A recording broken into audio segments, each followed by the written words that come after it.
After my teenage daughter said she was at the librarian called and said, "She was here, but she left with a man none of us recognized."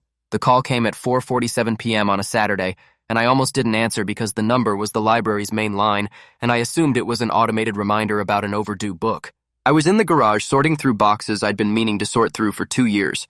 The kind of task you assign yourself on a weekend afternoon when the house is quiet and your 16-year-old is at the library studying for exams, which was where Amani had been for the past 3 hours, which was a completely normal thing for Amani to be doing because Amani was a straight-A junior who took her academics seriously and treated the library like a second home and had been going there independently since she was 12. I answered the call. The woman on the other end identified herself as Claudette Ferris, the head librarian at the Decatur branch, and said she hoped she wasn't overstepping but that she'd noticed something she thought a parent should know about. She said Amani had been there, had been at her usual table in the study section, and had left approximately 30 minutes ago. She said she'd left with a man. She said none of the staff had seen him before. She said Amani had gathered her things quickly, and the two of them had walked out together, and the man had had his hand on Amani's shoulder, and Claudette had watched them go, and had felt, in the way of someone who has worked with young people for 22 years, that something about the interaction didn't look right. She said she almost hadn't called. I told her she'd done the right thing, and I ended the call, and I stood in the garage with my phone in my hand and called Amani. It rang 4 times and went to voicemail. I called again. Voicemail. I texted, "Call me right now." The message delivered. It did not show as read. I had been raising Amani on my own for 9 years, since her mother Denise and I had separated when Amani was 7, a separation that had been mutual and civil, and that had resulted in a co-parenting arrangement that worked better than most, because Denise and I had both understood that Amani's stability was worth more than whatever grievances we had accumulated. I lived in Decatur, Georgia. Denise lived 20 minutes away in Stone Mountain. Amani spent weekdays with me, weekends with her mother on a rotating schedule, and had been doing this long enough that the arrangement was simply the structure of her life rather than an ongoing disruption. She was 16, a junior at a magnet school, disciplined and thoughtful in ways that made parenting her feel less like management and more like ongoing conversation.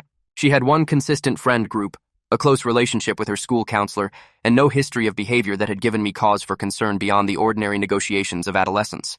She was not, in my assessment as her father, a child who would willingly get into a car with a stranger, which meant either I was wrong about my assessment or the man at the library wasn't a stranger. Both possibilities were worse than each other. I called Denise before I called the police. This was instinct rather than strategy. Denise needed to know, and calling her first meant I would be talking to someone who loved Amani as much as I did before talking to someone who would handle this as a case. Denise answered on the first ring, which was what she always did when I called during non-scheduled contact hours because those calls had always meant something needed attention. I told her what the librarian had said. I heard Denise's breathing change. She said, "Call the police, I'm leaving now." I said I was calling as soon as we hung up. She said, "Kwame, did you know about anyone? Anyone she'd mentioned?" I said I had been trying to remember everything Amani had said in the past month and nothing was connecting. We hung up. I called 911. The first officer to arrive was a patrol unit from DeKalb County, 2 officers who took my statement in the driveway with the specific efficient courtesy of people who understood that a missing 16-year-old warranted immediate attention rather than the waiting period that missing adults required.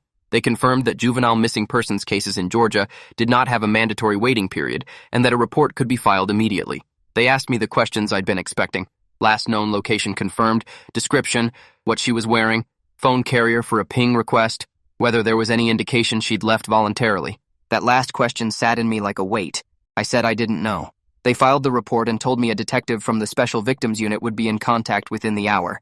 The detective who called was named Asha Merritt, and she had 14 years on the force with 8 in the Special Victims Unit, which handled crimes against children and adolescents, and she had the quality I would come to associate with good investigators. She asked clear questions and listened to the complete answer before asking the next one. She met me at my house at 6:30 p.m. with a partner named Officer Tunda Ease, who took notes while Detective Merritt talked. She asked about Amani's social media presence, which platforms she used, whether I had her passwords. I had her Instagram and Snapchat logins because we had a household agreement about transparency with social media that Amani had accepted as a condition of having accounts, not without negotiation but ultimately without significant resistance. Detective Merritt asked me to log in while she watched and went through recent messages in both applications with the methodical attention of someone who had done this before and understood that what teenagers share with their parents and what they share in private spaces can be entirely different architectures of a life. What we found in the Instagram direct messages was a conversation thread that Amani had not hidden but had not brought to my attention, with an account whose username was a string of letters and numbers that resolved on closer examination to a photography profile. The account had 340 followers, professional-looking posts of urban landscapes and street photography, and had begun following Imani approximately 3 months ago. The direct message thread had started when the account had messaged her complimenting a photo she'd posted, a self-portrait she'd taken for a photography assignment at school. The conversation had developed over 12 weeks into something that was, in its structural elements, a near-exact replication of what I would later learn was a recognized grooming pattern: initial contact through a shared interest, gradual escalation of personal disclosure, specific and targeted compliments, expressed understanding and connection, and eventually the suggestion of an in-person meeting framed as a professional opportunity.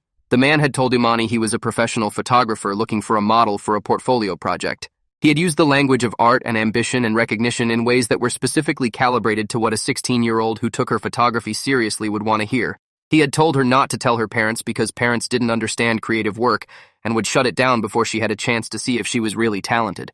She had gone to meet him at the library, which she had apparently suggested as a compromise location, and she had left with him. My daughter had made decisions that put her in danger, and those decisions had been engineered by someone who knew exactly how to engineer them. Detective Merritt photographed every screen of the conversation and had the account flagged for an emergency data request from Instagram's law enforcement portal. She also called for a technical support unit to assist with the phone carrier ping request, which would establish Imani's phone's last known location if the phone was still on. While we waited for the ping result, I asked Detective Merritt to tell me what she was thinking, not the procedural update but the actual assessment. She looked at me for a moment and then said directly that the conversation pattern she'd read was consistent with documented online grooming methodology, that the photography angle was a known approach used to target teenagers with creative interests, and that the fact that Imani had gone to a public place first, rather than directly to an unknown location, suggested she'd retained some caution even while being manipulated, which was relevant to how this might unfold. She said the next 2 hours were critical. I heard every word, and my body processed them as a physical event, the specific cold of understanding the full scope of what was happening. Denise arrived at my house at 7:15 p.m., and we sat in the living room with Detective Merritt while the ping request was processed, and Denise asked questions I hadn't thought to ask, including whether the photography account had been linked to any other reported incidents. Detective Merritt said she was checking. She said the account had been created 4 months ago, which was consistent with a burner profile established for a specific targeting operation.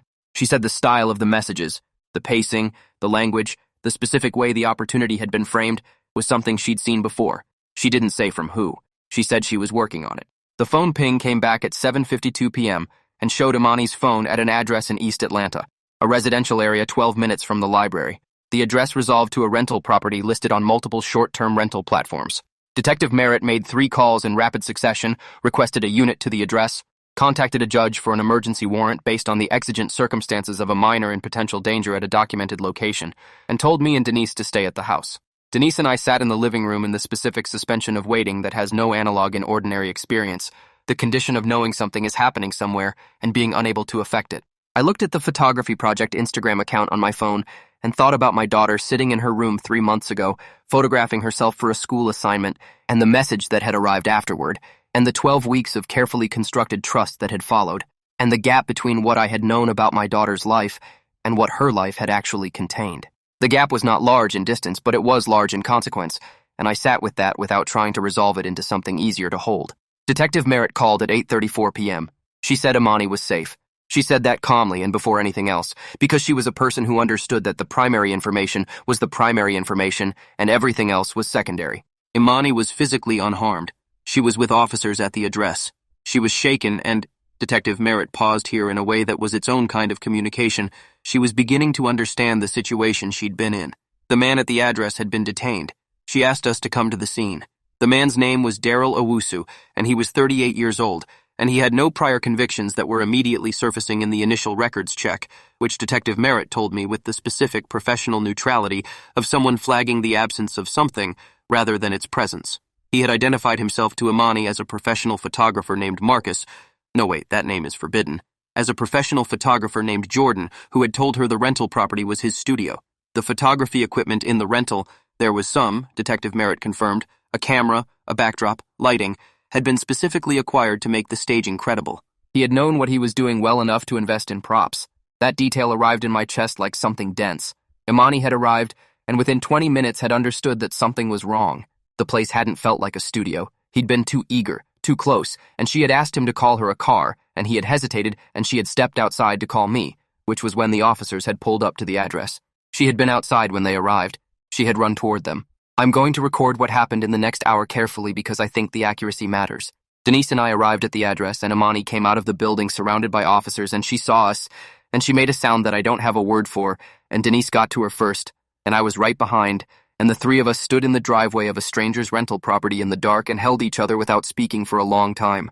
Imani kept saying, I'm sorry, and Denise kept saying, you're safe, and I said nothing because I was not yet able to say anything that was true and useful simultaneously. What I wanted to say was that she had nothing to apologize for, that the person who had spent 3 months learning exactly how to reach her and what to offer her and how to make her feel seen was the person responsible for this evening, not her.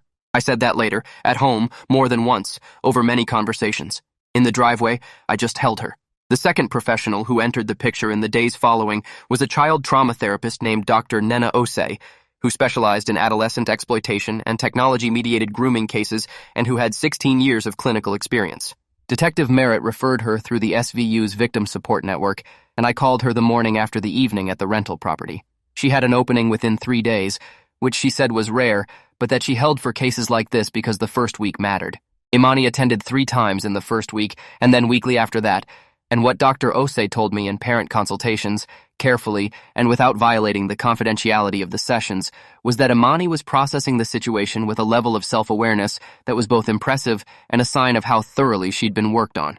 That it took real intelligence to be groomed effectively because the process was designed to exploit exactly the things that made someone perceptive and ambitious and hungry for recognition.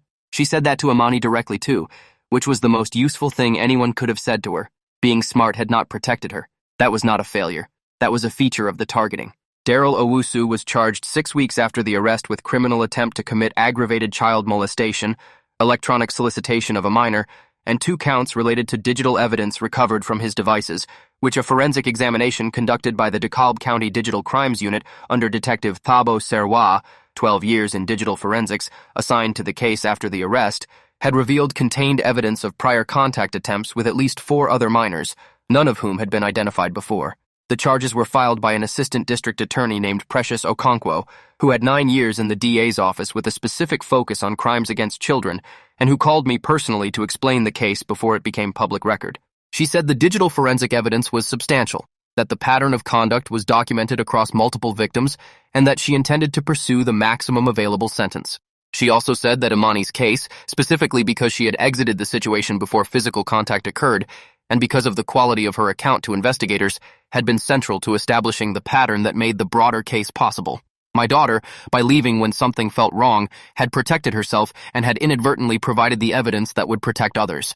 I told Precious Okonkwo that when I relayed this to Imani, she had said, in the specific dry way that was her native register, that being a protective witness was not actually the outcome she'd been going for, but she'd take it.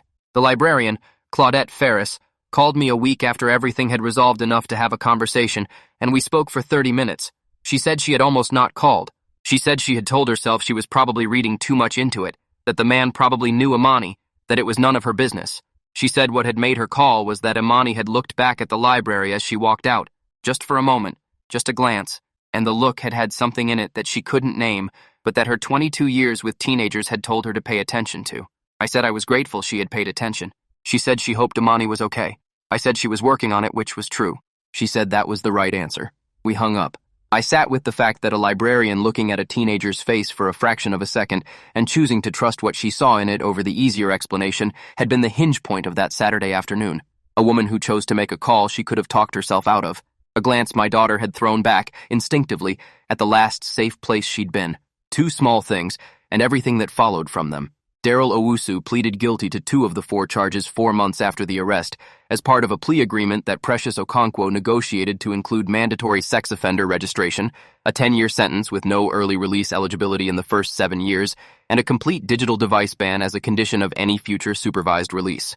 The agreement also incorporated cooperation with identification of the 4 other minors in his device history, which the DA's office and Detective Merritt's unit pursued as a separate investigation track. I was in the courtroom for the hearing because I needed to be there in person for my own understanding of the process, and Denise was there, and Imani was not there by her own choice, which was her right and which I respected without trying to influence. When the sentence was pronounced, I did not feel the thing I'd expected to feel.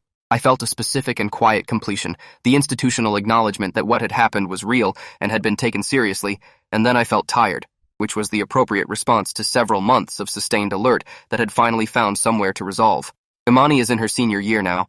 She's still at the magnet school, still studying photography, which she did not give up. I had worried she might, and she had not, because she is not a person who concedes the things she loves to people who don't deserve to take them. She presented a photography project at a school arts showcase in the spring that was, technically and conceptually, the best work she'd done. And she told me in the car on the way home that she thought the whole experience had changed how she looked at things. Not in a way she was grateful for, she was clear about that, but in a way that had altered her understanding of looking and being looked at and what attention means and costs. I said I thought that was a meaningful thing to know at 17. She said she would have preferred to learn it differently. I said yes. We drove home in the dark and she put her headphones in after a few minutes, which meant the conversation was complete, and I drove and thought about Claudette Ferris looking at my daughter's face and choosing to trust what she saw, and my daughter looking back at the library and Claudette seeing it, and the 30 seconds of phone call that followed. He had spent 3 months building a version of my daughter he could use. What he had not understood was that she already knew who she was.